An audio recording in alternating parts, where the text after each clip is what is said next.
Okay, officially, I'd like to call the meeting to order. Dick, the roll call, please. Richard Beals here, Erwin Brenneman. Here. Mark Heflin, Here. Richie Clark. can't hear you. Can't hear you. You can see us. Bitsy Clark. Here. Sydney Feich. Mike Ashkarian. Esther Crystal. Roz Lefker. Roz, you're there somewhere. Yes. Phyllis Benvedo. Here. Marjorie Prince. Greg Seaman. Here. And Susie Weisinger. Here. And I have approval of the minutes from the last meeting. Anyone, please. So moved. Second? Thank you, as called. And Erwin, if we could have a financial report? And there are 3 mics on the table for members to use. The everything is proceeding on normal pace with the treasurer and treasury. We are working within our budget. Everyone is submitting their invoices as expected. Things are paid out on time. There's nothing unusual to report. Thank you. Well, it's questions. I should preface this. The residents will be welcome to ask questions at the end of the meeting. And prior to that, the residents' council members can ask questions of the speakers at any time. Okay? And also want to say it's exciting to be here in this room for the first time for the residents' council meeting. And I'm so pleased at the number of people that are here already. And I'm so glad I booked this room and not the 6th floor. So thank you all very much for coming. Okay, under old business, Ken Sandberg. You may want to take that one.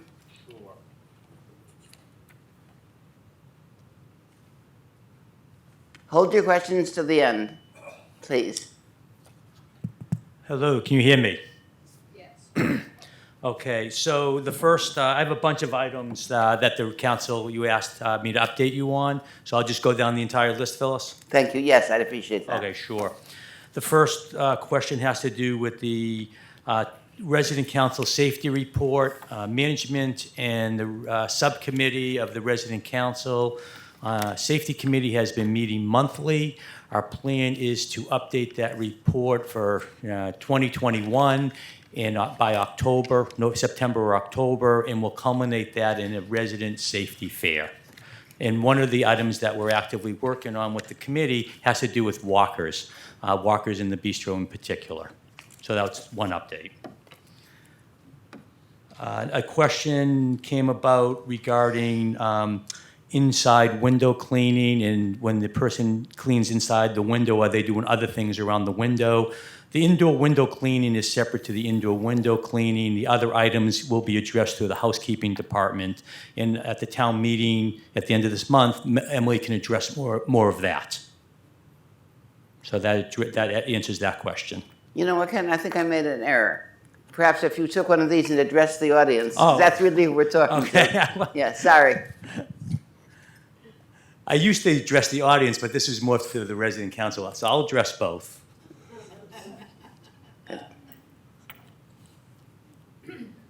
Okay, I don't want to make... Good. Okay? Okay. Thank you. You're welcome. So that was one, that was another. Is that clear on the window cleaning to the resident council? No. So the question arose was pre-pandemic when we had the window cleaner in.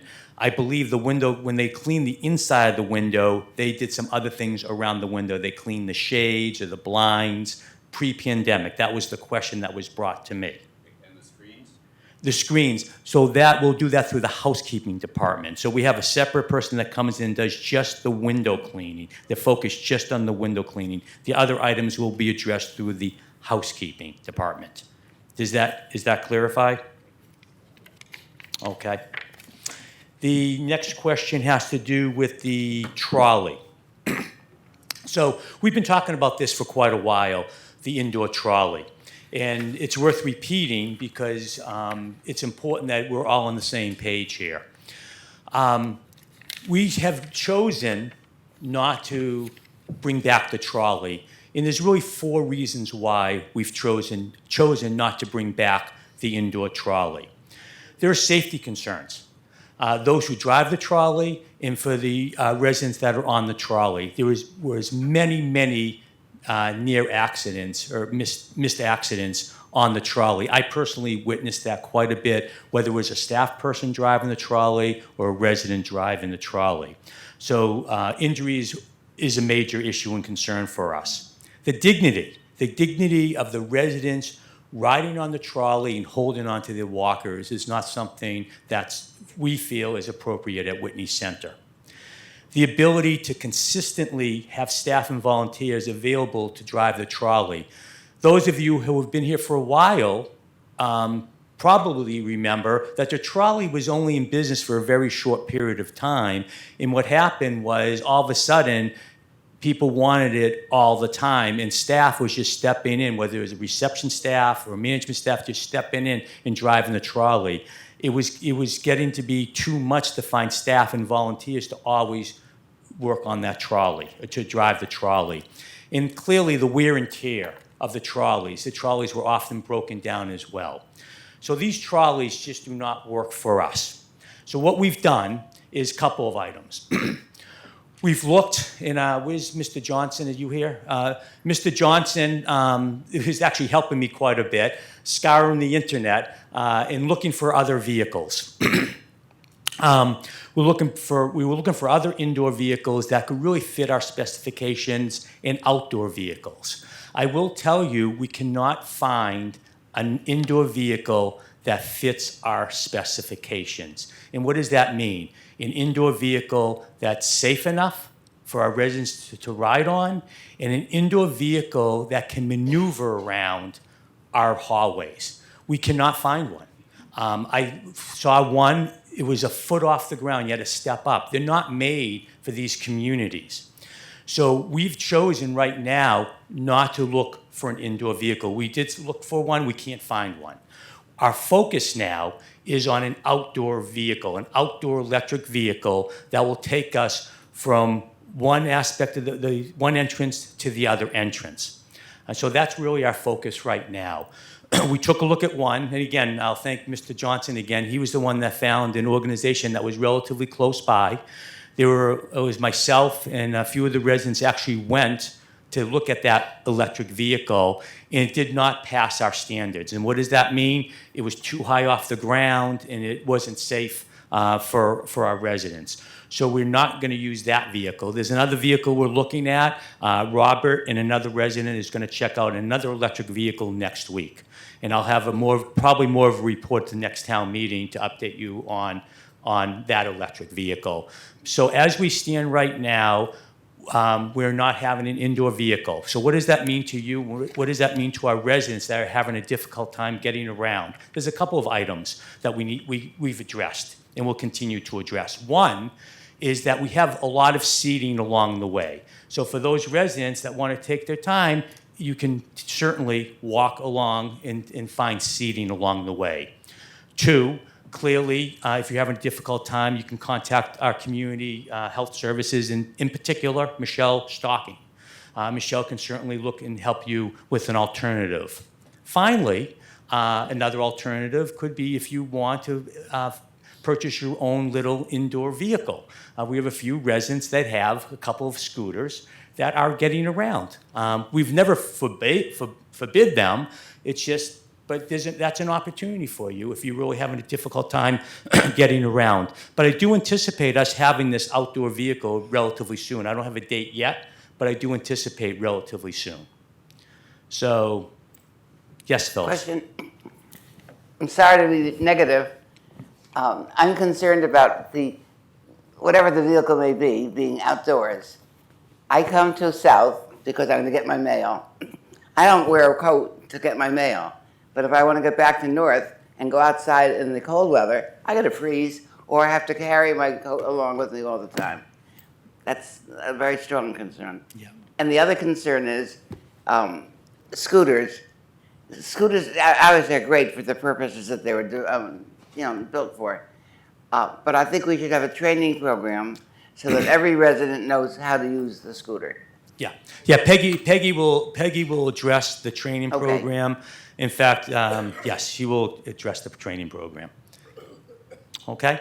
And any other questions? Thanks. Okay, yes.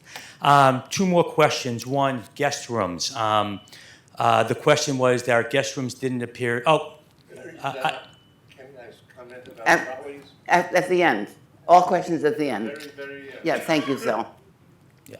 The other question has to do with guest rooms that not being clean or up to Whitney Center standards. We clearly will make sure that they are clean. I've already spoken to Emily about this. In terms of up to Whitney Center standards, we're working with the marketing department to make sure that they are appropriately appointed. So we will be working very closely again with housekeeping and marketing to make sure that that happens. So that's guest rooms. And the last item has to do with Whitney Center back to normal and being open. Well, for the most part, we are back to normal and open. We're all here right now. We're within 6 feet. We're not wearing masks. So this is wonderful. There's just a couple of items that really we wouldn't consider normal, right? Those residents or those visitors that come in here or anybody that's coming in here that is not vaccinated, we're still requiring people that are not vaccinated to wear a face mask. However, that being said, there are people that are vaccinated that might be wearing a face mask. So I don't want everybody to think that that person's wearing a face mask, then, oh, they're probably not vaccinated. That's not the case at all, because I can tell you there are staff that are going to continue to wear their face mask because they're protecting people in their own home. And so that's really important that everybody understands that. The other item really is our dining. And we're opening, but we're opening slowly. And the reason why we're opening slowly is because we're in the process of still continuing to hire staff. We have staff coming in, and as we get more staff coming in, Thomas will be opening the venues more and more. So that would be another aspect. And a third aspect that I need to let you know about is full housekeeping. At the town meeting on Thursday, next Thursday, we'll give an update on getting back to full housekeeping. We're pretty close because I think we've got the appropriate staff in line right now being trained. So we're very close there. So those are pretty much the items. Other than that, Whitney Center, for the most part, is back to normal. Thank you very much, Ken. Phyllis, did I cover everything? I covered everything that I had. Okay. Thank Good. you. Thank you. Now, each meeting for the past 14, 15 months, we've given the floor to Peggy Joyce, and she has used perhaps every minute of a half an hour. But she's back to normal on this. But thank you again for all that you've done for all of us. You're welcome. It's actually very nice to stand here and not mention that 5-lettered word, COVID. So, yeah, I'm happy to say COVID is not really a part of our day-to-day operation anymore, and we can move on to normalcy. We're very excited. So again, thank you to all the residents that really did their part to make us so successful. Everybody at Whitney did everything they could have to prevent any type of significant outbreak anywhere on the campus. So you all deserve a lot of credit for that. Not just the team members, which of course they're getting so much praise, which I appreciate because it's nice to hear, but That's all fair. of you really did a stellar job and listening to our advice, which That's got fair. us to where we are today, That's fair. here in front of everyone, without masks, being able That's to very good. enjoy each other's company. So I was asked to did, you just already said. mention the motor scooters. Training. As Ken mentioned, if someone is having Show me up again. difficulty, we can offer a wheelchair ride from the south to the north to the south. Just reach out to Community Health Services, Michelle Stocking, and she can arrange that. But I know some residents are purchasing their own motor scooters or motorized wheelchairs. Yes, that's What I coming up. ask of you is we want to make sure that you're safe using that vehicle because it's like driving a new car. You have to get used to it. Most of you have never driven a motorized scooter or wheelchair before. So what we're asking of you is to notify Community Health Nursing and let them know that you have a new motorized vehicle, whether it's a wheelchair, scooter, and our rehab department will come free of charge and will just make sure you know how to use it properly. So we don't want you to use it without that guidance from therapy, because they know all the tricks of the trade. They can tell you what speed you should be at, how to turn corners, not to back into walls, all really helpful things that will make you more successful with that driving. It is self-reported. You have to let us know that you have a new vehicle so that we can get rehab to come see you. They'll come to your apartment and we'll work with you. So just keep that in mind. It is a service that we do offer. Like I said, they put in a rehab evaluation for you to do it. We do have to get a doctor's order, so if you do hear that, but the nurses will get that for us. So they'll call your physician, let him know you have a new motor scooter, they'll give approval for it, and then they can actually give you that rehab service free of charge through your insurance. Okay. The other thing I wanted to mention, I asked Phyllis if I could actually bring this to everyone today. I'm sure it's no surprise because you're hearing it all over the television, but workforce adequacy, I guess is the word, is really tough these days. There's not a lot of people out there looking for jobs. They're really, the one specific group I wanted to really zero in on today was certified nurses' aides. In the past, we had probably 100 applicants a week, no exaggeration. If I get 2 applicants a week, it's really amazing that we have found 2 people that are willing to come in and talk to us about jobs. The Department of Public Health actually said there's 9,000 less certified nurses' aides today than there was this time last year. Wow. A lot of different reasons. We can take guesses. But again, I think COVID scared some people away from healthcare. I think people stayed home to care for their children. So there's a lot of reasons this has happened, but the bottom line is we're in this setting where we're just hurting for staff all over, and we're not alone. I mean, all my counterparts, we talk to all different communities. We're all in this together. Every community is struggling. So I want you to know, especially in the health center, we have standards that we have to meet. So we had to be really creative to try to get our staffing up to what is considered at least adequate. Whitney Center has always been above that, and that's what we always strive to do. But some of the things, with the help of Mike, that we were able to put in place, we looked at our wages to make sure we were competitive. We did move that up a bit to stay competitive with the market.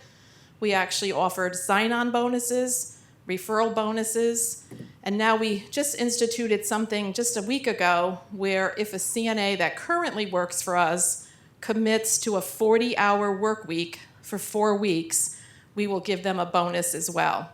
So that's rewarding our current staff that are here working. So a lot of our staff is per diem, they're 2-3 days a week, so they just upped their availability to us for 5 days a week. And that really has done a tremendous good for the health center. Our staffing now is good. We still have a little way to go, but it's much, much better. And our numbers are what I'm very comfortable with. The other piece that we did is we actually created a position to supplement the CNAs called resident concierge. And what that position is, it's not a CNA, but it's someone that wants to work in healthcare. And what we are doing is we're hiring these people, and they're doing everything that's not clinical that a nurse's aide would normally do, like make beds, pass out water pitchers, pass out food trays. So they can do all of that and take that burden away from the CNA so they can just concentrate on the care. That program has been phenomenal. I mean, we have people that are just so happy doing that job. They're just, we recently had a PCA program, which we also offered to increase our healthcare workers. And we have people that are asking to stay in that position because they absolutely love what they're doing. It's all about customer service. So again, I think we're meeting the needs of the residents because we don't seem to be having unhappy customers, which is always our goal. We want people to feel very satisfied when they come to the health center, and it seems to be working. But again, we're still looking to recruit and hire. We do have 4 new people that are slated to start by the end of the month. So we're going to be definitely welcoming them and bringing them on our team. Thank you, Peggy. Any questions from Residents Council? A TCA position or PCA? What- PCA. It's different than the PCAs that some of you might know from the hospital. They're patient care technicians, which is a higher level than a CNA. They actually do EKGs, they draw blood. This is a personal care attendant.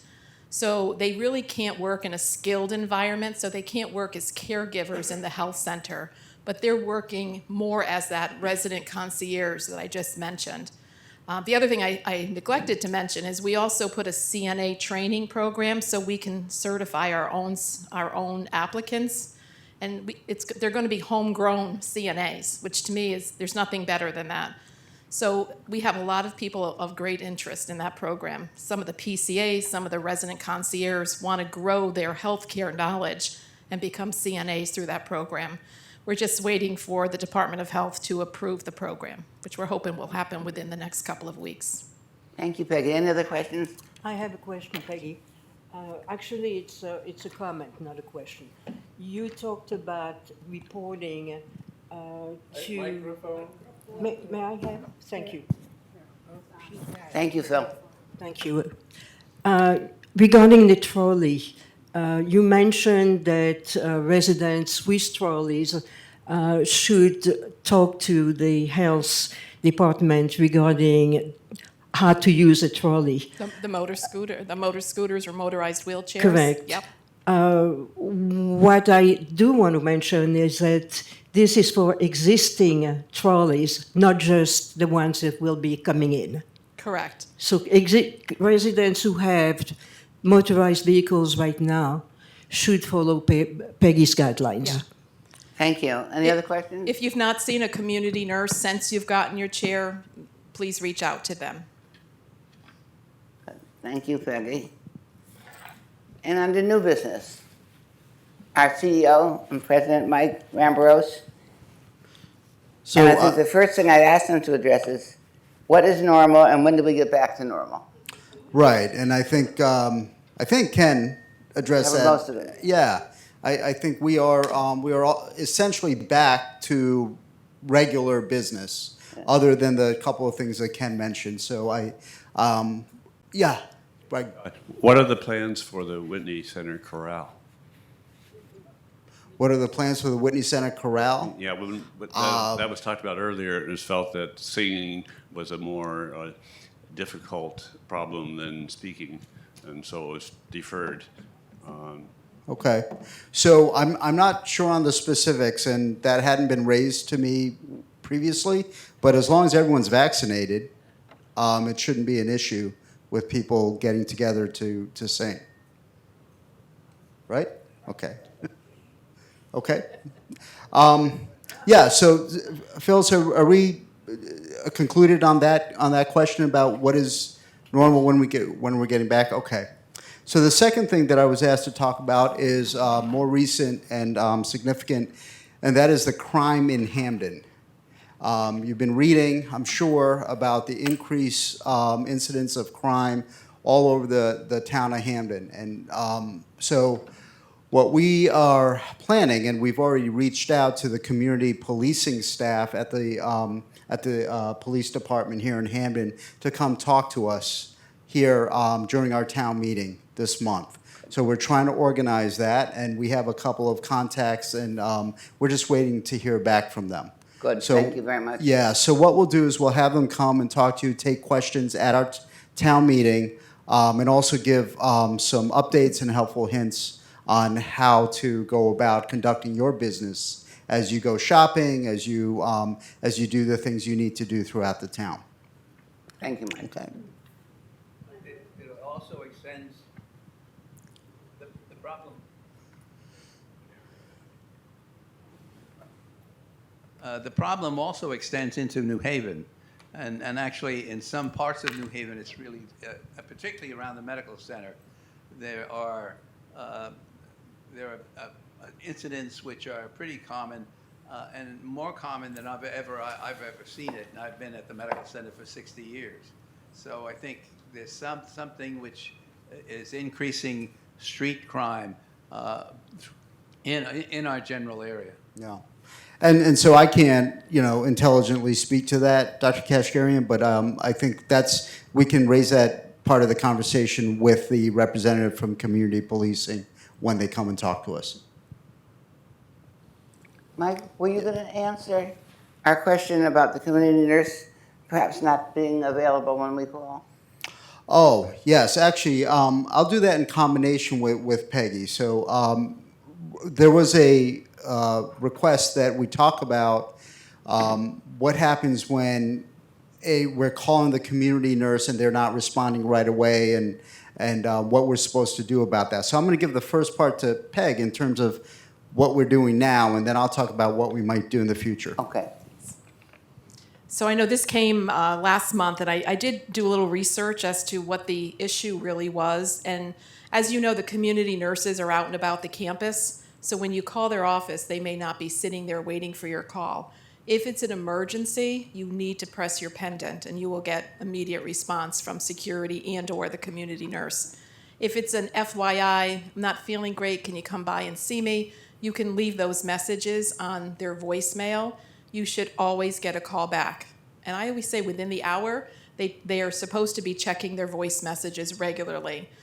If you are in need before that hour, or if it seems like an eternity since they call you, just again, call the north or south desk and they can radio the nurse. The nurse does carry a radio with her so that they can say apartment XYZ is a little bit more urgently in need of you.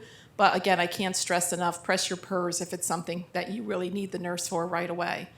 But then Mike did a little more research, and he's going to talk about that.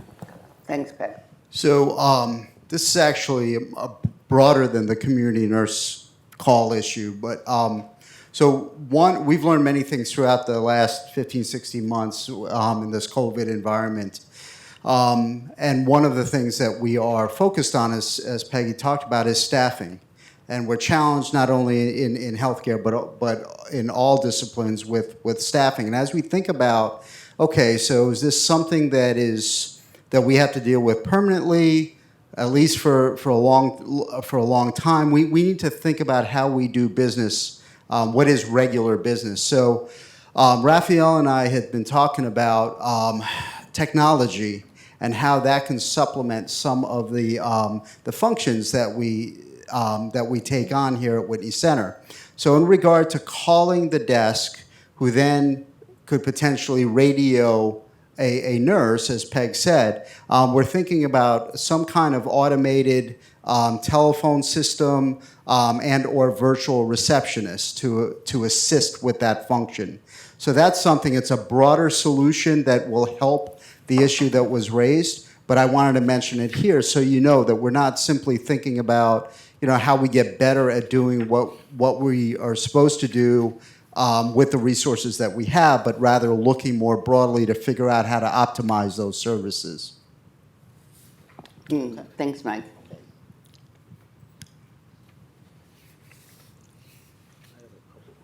Okay, I'm sorry. Questions for Mike? Go for Mike. Go right now. Question regarding the range of the pendants. No, use it. Raphael, can the range of the pendants be extended? In other words, people walking on Leader Hill. In order to extend the range of our PERS system, we would have to install repeaters in various locations, which would mean trenching the street, the concrete, the parking lot, running fiber to various locations. So technically it can be done, but it just, I don't know how practical that is. Any other questions? Yeah. We lost the speed monitor on Leader Hill. For some reason, the police department removed it. Why so? Why can't it be put back? We'll look into it. We have no control over that. They were complying with our request to try to slow down the speed on Leader Hill, and they had it up for some period of time. I imagine they don't have many of those on hand, so they probably have to use it somewhere else. So we don't sort of dictate what they do with those things, but we can inquire. I think we need an explanation of how the apartment census work. In other words, Why there's a, Use the microphone, Floyd. hello? Yes. Can you hear me now? Yes. Can somebody advise us to how the apartment motion centers work and how are they monitored? Raf, you want to take that?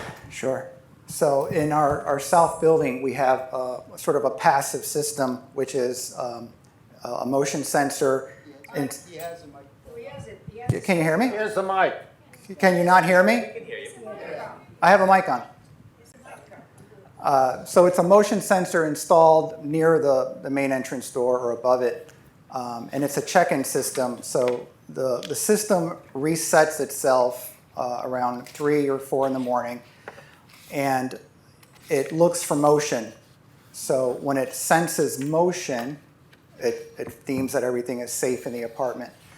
When there is no motion, then it sends, it logs that. And what our community nurses do is they check a report that's generated by the system, a not checked in report. So they're able to see the apartment number and the fact that there hasn't been any motion in the apartment. I'll double check, maybe Peg knows, but I believe that safety check is conducted around 11 or 12 p.m. daily for those apartments that have not had any motion. Yeah, between 12 and 2 generally. 2. That 2-hour window. So if there's no motion from 4 a.m. on, it triggers. If there is motion, it doesn't trigger. And then a north building, not so technological. In north building, it's sort of a little, like a little lever attached to the door. So when the door opens, the lever falls. So the nurses also do rounds, and they check those doors to see if the door has been opened at all. And if it hasn't, I imagine that they do a safety check as well. Thank you. One last question. Can newspapers be brought back to the bistro in the AM? It shouldn't be taken in any time. No, I'm asking, can they be provided? Oh, I'm sorry, not individuals. I got to think about that. We're providing them already in the library. We're providing. Oh. They used to be provided in the bistro. I'm just simply asking, when can that be resumed? Yeah, I will certainly check into that. I know that we're providing them already at the living room and in the library, so we'll take a look at the bistro as well. I'll evaluate that and let you know. Thank you. Thank you, Ken. Let me add to that we again, probably for the 100th time, ask residents not to remove the newspapers from any place, the library, the living room. Someone continually takes papers, and we ask you, please do not. Thank you. Last month, we had read off policies from the House and Grounds Committee, and we voted to accept their new provisions. No, I have, this is new for me, so I'm getting used to it. That we have to, again, they've asked us again to please vote on their newly revised. And when we met in our planning session, we didn't know what the differences were between the old and the new. But I've given everyone a copy of the old and the new, and basically, it's nothing that would affect any of us, except as a broad residents community. So that they would like very much to have us approve the new, and the new is important policies. If everyone has a copy of it, I handed them out earlier. And Carol Yeltsin has been wonderful in helping me with information, the old, the new, etc. So that if I could have a motion, that would be very much appreciated. Which is the old and which is The important policies is the new. Second? All in favor? Excellent. Motion's passed. Okay. Then we had a couple of new things that were given to me after, actually, Sunday. The Whitney Center Philanthropy Council has recently announced something wonderful, announced to staff a wonderful opportunity to apply for grants. The purpose of these grants is to encourage our team members in reaching their personal goals. Whitney Center employees of 1 year or more can apply for up to $2,500 per grant for the classes, for workshop or tuition-related expenses such as you may need, such as books, transportation, and childcare. Grants can be used for learning about any topic of interest to applicants, such as art, music, fitness, or nutrition, personal financial management, skill building, or working towards certification on an academic degree. As residents, and this is where they're looking for our help, we can encourage staff that may have an interest, tell them to pick up an application now from Karen Lushinks and Human Resources. They're really encouraging every staff person to do this. July 15th is the due date for completed applications. The Grant Selection Committee will announce the award recipients in August. Thank you to all who have given gifts to our philanthropy programs. This is Karen talking. This is Terry talking. Giving gifts to the philanthropy program, making these grants and positive changes possible for our staff friends. We attract staff to Whitney Center because of the reputation that we have established that we care for our staff. And this is one way that we show it, so that we look for all cooperation from all the residents. And Terry thanks you, and I thank you. Did you want to add anything, Terry? Okay. Then let me just find the right paper here.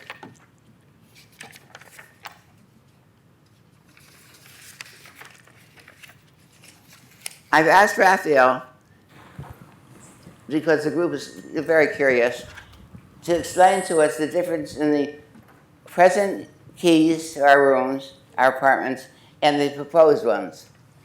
And Raphael? Thank you. Everybody hear me okay? Great. So the council's asked me to demonstrate the new key card door locks. As a reminder, we are replacing all of these key card locks on campus, both north and south. The lock doesn't look all too different from what you have now. Obviously, this would have a handle. This would be the outside of your door. The biggest difference for the north building is that right now you are accustomed to sliding your car in the lock and sliding it out for access. The difference now is that you don't have to do that. What you will do is you will just tap your card and hold right to the lock. And then it turns green, flashes a few times to let you know that it's granted entry. There is a slight mechanical sound that you will hear, difficult to hear now with this mic, but similar to what you have now when you present your key card, you kind of hear that motor turning, and you'll hear something similar. For the south building, you're sort of used to this technology already, where you present your card to the front of the lock. The biggest difference for those of you that live there is that currently there's an audible beep when you present your key card, and we don't have that option with these door locks. So you present it, you'll see the light flash green, you'll hear the motor engage, and that'll be your indicator that the lock has granted you access. In terms of schedule, there's one installer who's installing all of the locks, and he's in a little bit of a groove now. He's installing about 15 locks per day. So that gets us 2 days per floor for the north, and in the south, even though there are less units, it's still 2 days per floor. Because the installation for those locks is just slightly a little more complicated. There's some additional drilling he needs to do. So on that schedule, we believe that that week of July 16th, he will be done. Some good pointers is as we're installing the door locks, Mike Konyatsky, he's escorting the installer to each apartment. He's doing us the favor of providing you with your new key card, and he's collecting your old key card. What we're finding is that some residents have extra key cards, or they might not have their card handy, or they don't know where it is, so we're not able to collect them. But it's caused a little bit of confusion over the last few days where those cards kind of show up after the fact. The old key cards will not work on the new door locks at all. So if you accidentally pick up an old key card that you had in a drawer, it will not let you into the apartment. The easiest way to identify if you're using an old card versus a new card is the old cards have the black mag stripe behind it. If you're using this card, it will not let you into the apartment. All of the new cards do not have the mag stripe because they don't use that technology anymore. There's an RFID chip inside that provides access.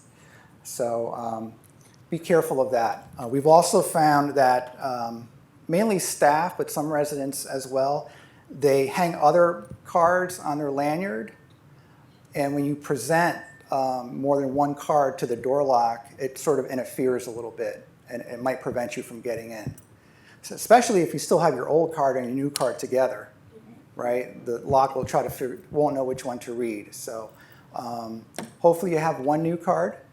If you do hang other things on your lanyard, like safety cards, etc., just make sure that you fan the cards out and only present one key card to the lock. Bitsy has a question. Yes.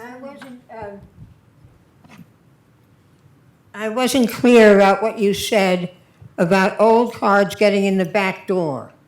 You know, if you're going to come in the back door from the Right. in the north So building. we've programmed all of the new key cards to access the perimeter doors. So you haven't lost any access. I see. However, what we have discovered is we programmed about 600 to 700 cards, right? Because we're replacing resident cards, staff cards, contractors, vendors, private aides. And it was possible in a few instances that the person behind the scenes just missed it, right? And just didn't program your new card to operate the perimeter doors. But we need to carry both cards in. You do not. So once we replace your door lock, Yeah. you will receive your new card at that time. Okay. At that time, we want to collect your old card, and you really only want to use the new one.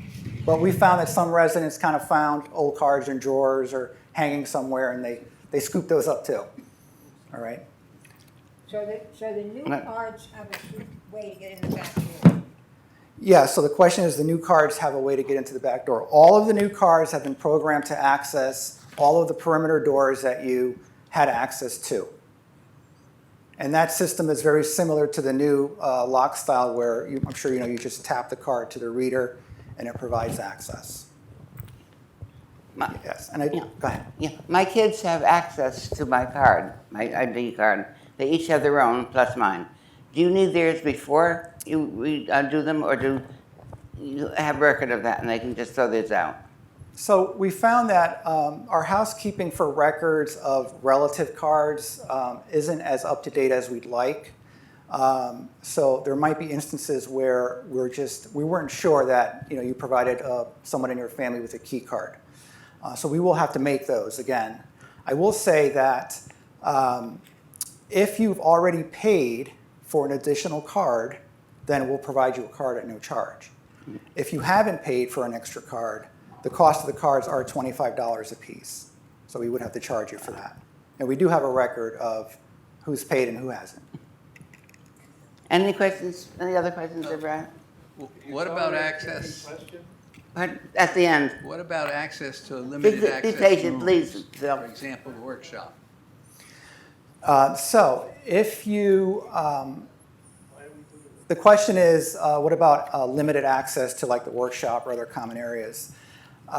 We would need to program your card. If you're someone that wants to visit the workshop regularly, you just really got to let us know. Either let the front desk know, put a work order in. You can let security know, and we will program your key card to allow access to the workshop door. Right now, it's just not available to everyone, and it's just basically just a programming thing. Thank you. Any other questions? So I just want to add, the meeting is being recorded, and I know it's kind of maybe an inconvenience. You all want to just shout out questions. But if you do not use the microphone, the audio would not be picked up on the recording whatsoever. So for the audience watching later from home, they will not hear the question or the answer if the microphone is not used. Thank you very much for that additional information. Roz Lefker is Chairman of the Health Services Committee. Would you please come up and...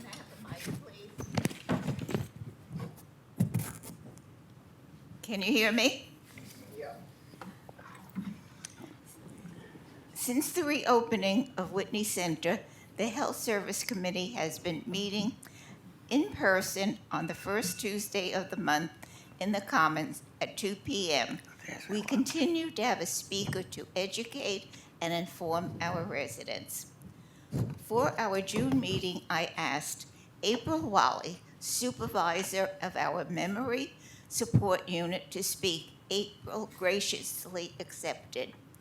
There are currently 9 residents in the unit with a maximum of 14. 3 more are scheduled to move in over the next few weeks. The residents are provided care that includes memory support, hygiene, meals, and activities to increase their stimulation. They garden, play games, do puzzles, and just talk. There are days when they celebrate holidays, birthdays, and watch movies. Tom Comezzo, our resident, will return to singing with the residents.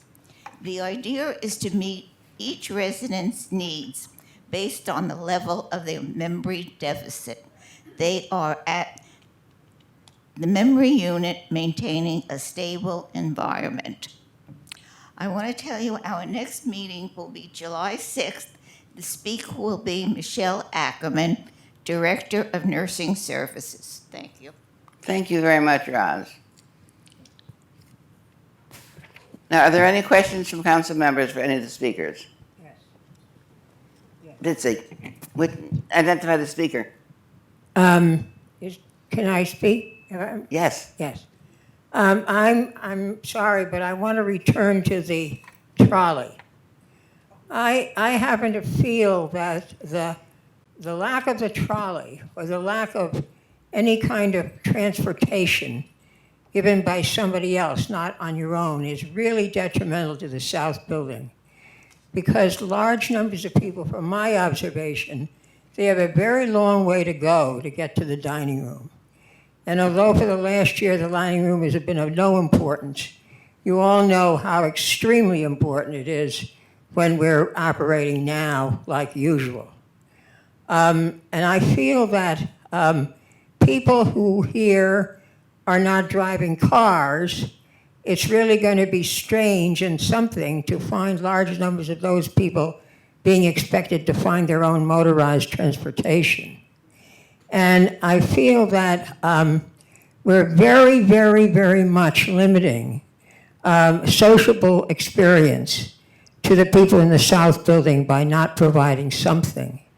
And I'm not sure, it sounds like you've done everything possible, but it doesn't really seem to me. Oh, the other thing I think is that to talk about going outside, for most of the year, from, October on till March or April, people having to bundle up their coats to get into some kind of a mechanical thing to get to dinner is very unrealistic and not at all fun. So I think that the dining room and the bistro, both of which are quite a ways away from where people live in the South Building, and I think that it's a major concern, and that I guess I'm going to ask management if they could do more work and maybe get some other people in the community who are interested in this to work with you to see if we can solve this problem. It doesn't seem to me to be solved. Thank you, Betsy. Any other, questions from the audience in a few minutes? Carol, okay, just a few minutes. Any other questions from the council members? Okay. Actually, Phil has been, Phil, questions from the audience. Your turn now.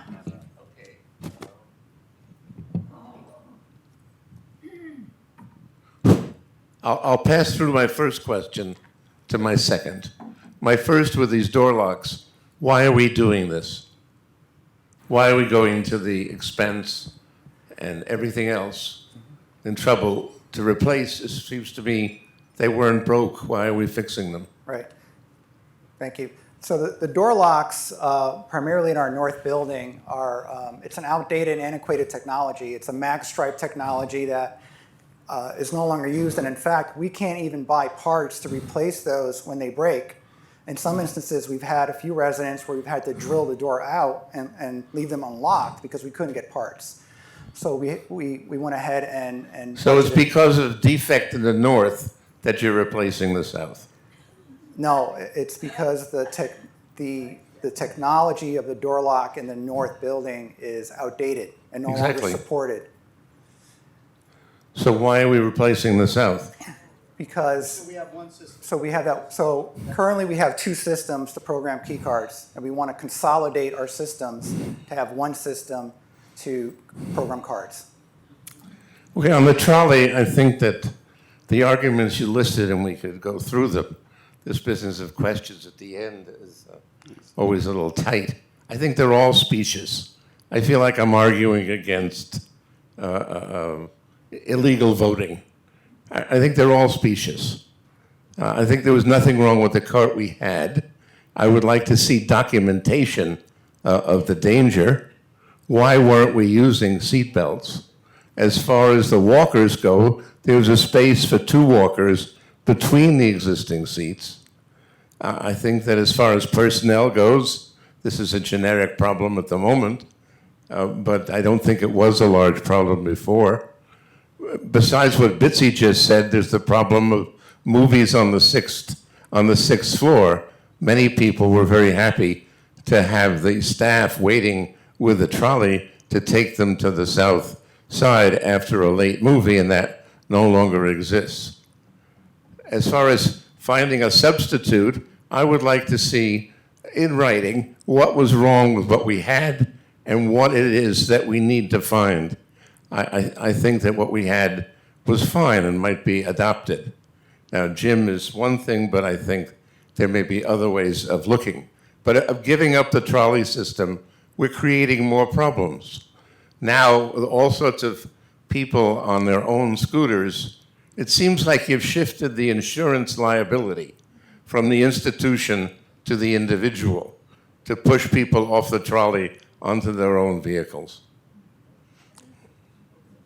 Ken, would you address that?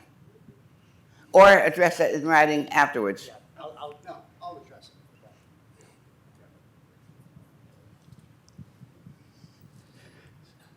So let me say thank you. Thank you for your opinion, and everyone's got an opinion. Let me say this. Bitsy, I absolutely agree with you. It's a big problem. If we could find a suitable replacement, and for which Dr. Askinase, with all due respect, I'm not going to provide you with written documentation about our observations. This is a service that I put in place when we opened the South Building. Okay, I put it in place because we recognize people have difficulty. It's not a service for which we contract to provide. It's not a service that we actually put into the cost structure of running the organization. Okay? We've done this for the number of years we've been open, almost 10 years now since we've opened the South Building. Over that period of time, Ken explained that he and I and others have observed potential back strain issues with our own staff, helping residents on and off the trolley, the grappling, the holding on to the walker as someone is being carted down the hallway. So, and not to mention, we bought a second trolley for parts, essentially, right? Because these things weren't made to do what we had them doing. Okay? That's the circumstance. Now, about finding a better solution, yes. I would love to find a better solution, something that we can use indoors. That is preferable. But if we can't, we have to figure out something. So it's not as though we're not doing anything. Okay? So I want to reassure residents that we are doing everything we can to find the best solution or set of solutions, whatever that might be. It may be an outdoor vehicle combined with something else. I don't know. But in the meantime, as Peggy explained, if you have difficulty truly difficulty walking, getting to another venue, let us know. And we'll help you. That's the interim solution. Okay? Phyllis, it's up to you if you want to continue having a conversation about this, but I do plan on addressing this again at the town meeting in a couple of weeks. I was just going to ask you that. Okay. Let's wait for the town meeting to get further information. Okay. Thank you, Mike. Carol's next. Sorry, Chris.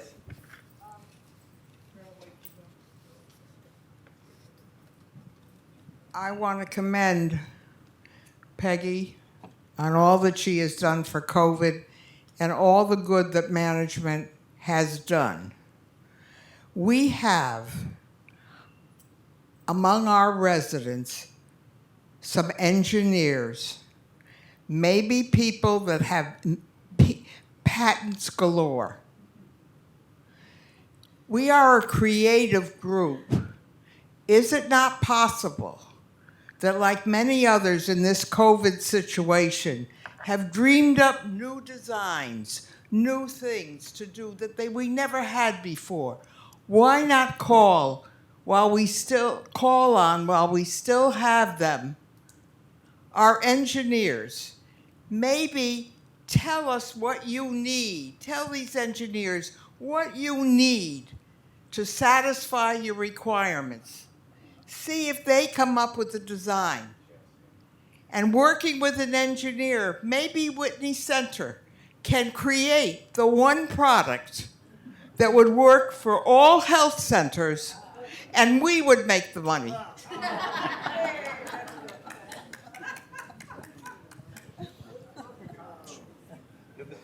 Carol, you're singing my song. If we have an opportunity to create something, believe me, I'm the person that would be more than happy to create it. I will ask Marvin if he has it. Am I on? Yeah, you're on. I have a problem with making a reservation in the dining room. Obviously, I would like something to know, more important. When I called down there, and I don't know who got the reservation, I don't know if I can call somebody else to make a date.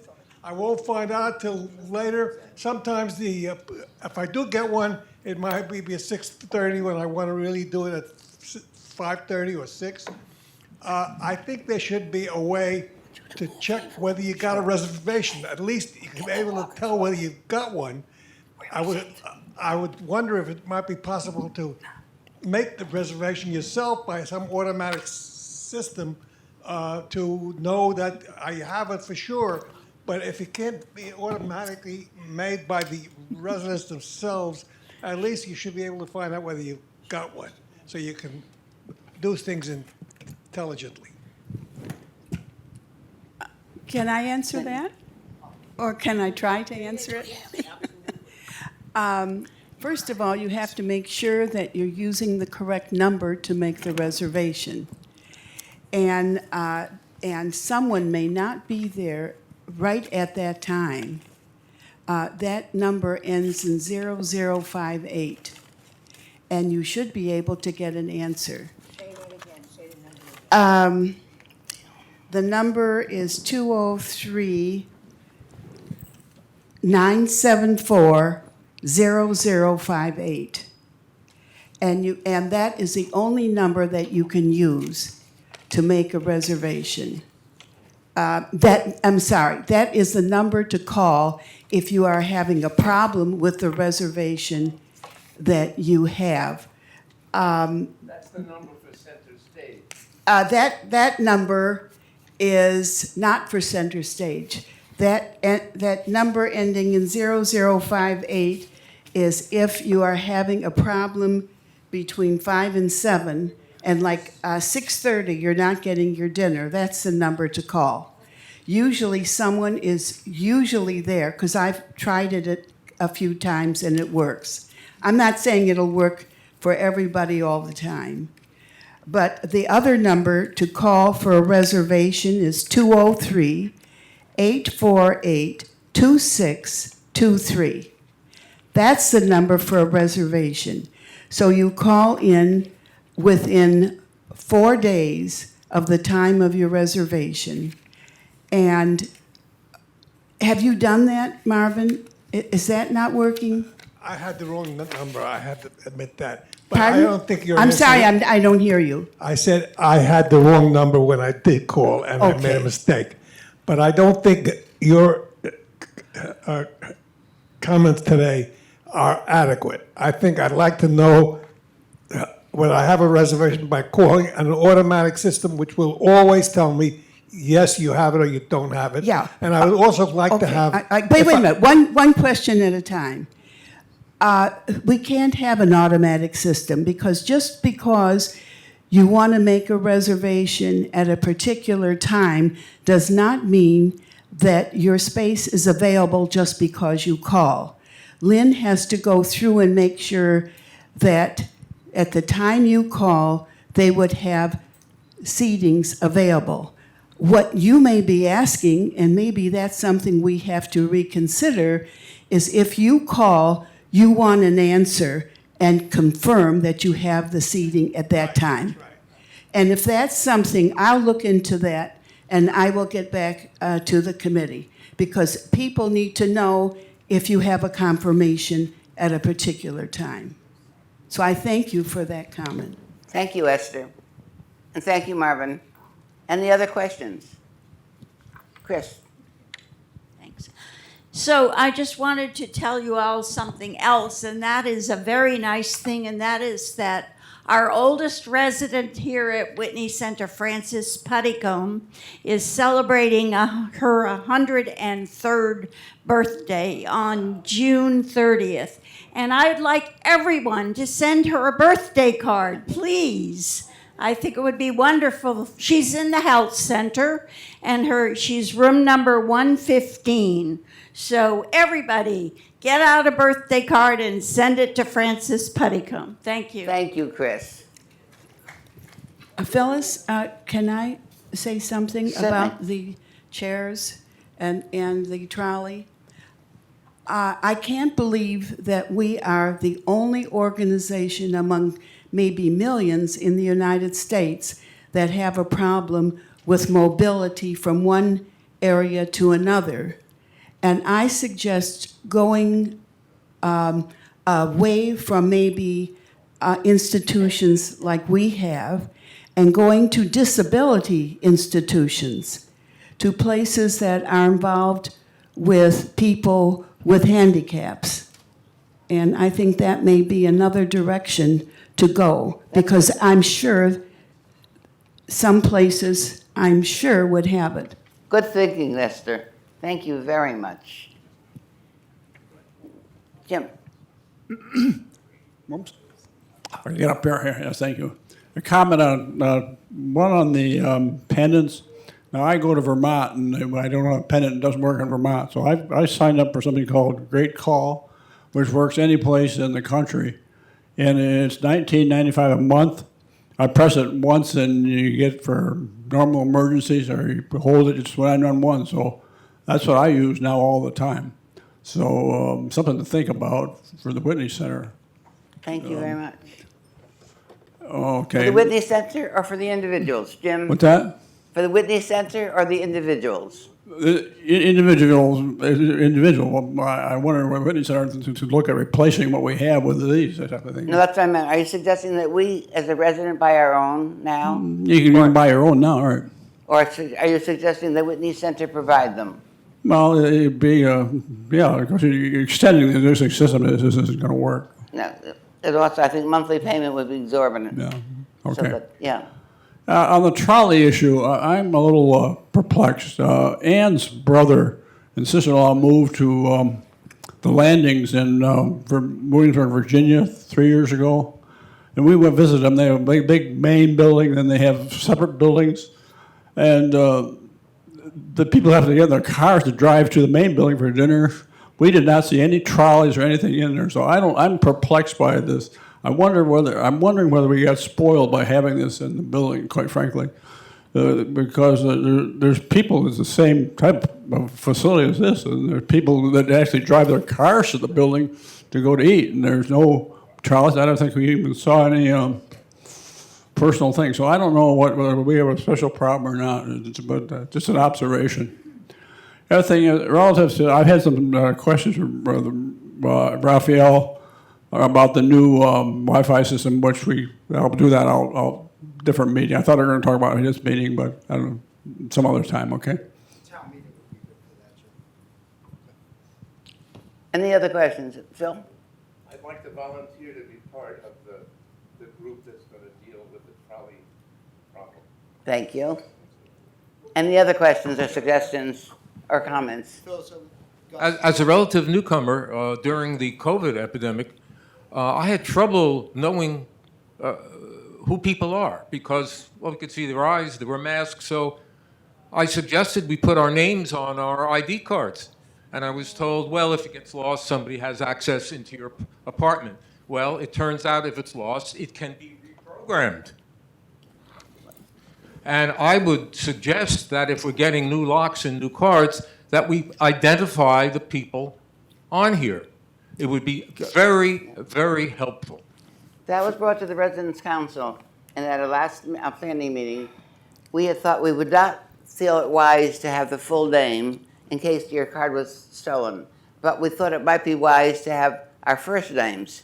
We then brought it to Mike and to, I call the big three, Mike and to Ken and to Peggy, and they thought that it really was a Residents' Council matter, not a administration matter, so that we will have that brought up at our next Residents' Council meeting, and that was suggested for the first name. Anyone comment on first or last names? May I finish? However, you want to make sure that the cards aren't distributed before the council says we should have them on there. Phyllis, may I just respond? So Gus, it's not a bad idea. Problem is that you can't read them, right? You can't, if honestly, even I'm 51, and I can't read your name on your name badge. I know, So what we're proposing to the council that it consider is, you know, somewhat good-looking name badges, if you will, which residents can wear, right, as they choose. Many communities do that. We addressed that years ago. We've changed as a community, right, over time. If you want to do that, that's up to you. That was the. Very nice, thank you. Last question from Phil. Last meeting, it was suggested that Chris Johnson seemed to be activated to have a social occasion for us to meet not only each other, but to eat all of these people beyond the hospitality committee. What has happened with the planning for that social occasion? Is Chris still here? No. We'll ask Chris to answer that and get back to you, okay? Now, before I adjourn the meeting, Gus brought to our attention that fact that today is Flag Day. I'm not sure how many of us were aware of that, but in line with Flag Day, it's To the Color, and that's the name of it, To the Color, is a bugle call. It renders honors to the nation, and it's used when no band is available to render those honors. Gus is going to play for us. Flag Day apparently was created, innovated, discovered, whatever, in the late 19th century. One reference is to somebody in Hartford, actually. According to Google today. It's not on. Mic on. According to Google today. Still not on. According to Google today. Flag Day was declared by the Continental Congress in July 14th, 1977. I'm sorry, I missed the According to Google, the Continental Congress declared Flag Day on July 14th, 1777.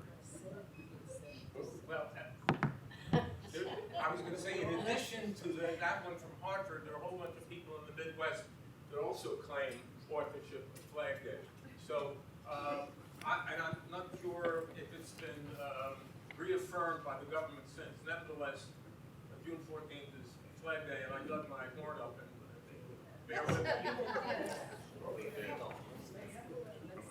Do you have the flag there, Gus, to raise? Yes. Okay. I would say if we could stand and in recognition. Anyone want to hold it? Sure. In recognition of the red, white, and blue. And with all of our veterans here, I would think many of them would love to. In celebration. Thank you. Thank you.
Thank you. Thank you, Gus. We have a motion to adjourn the meeting. Second. All in favor? Aye. Thank you.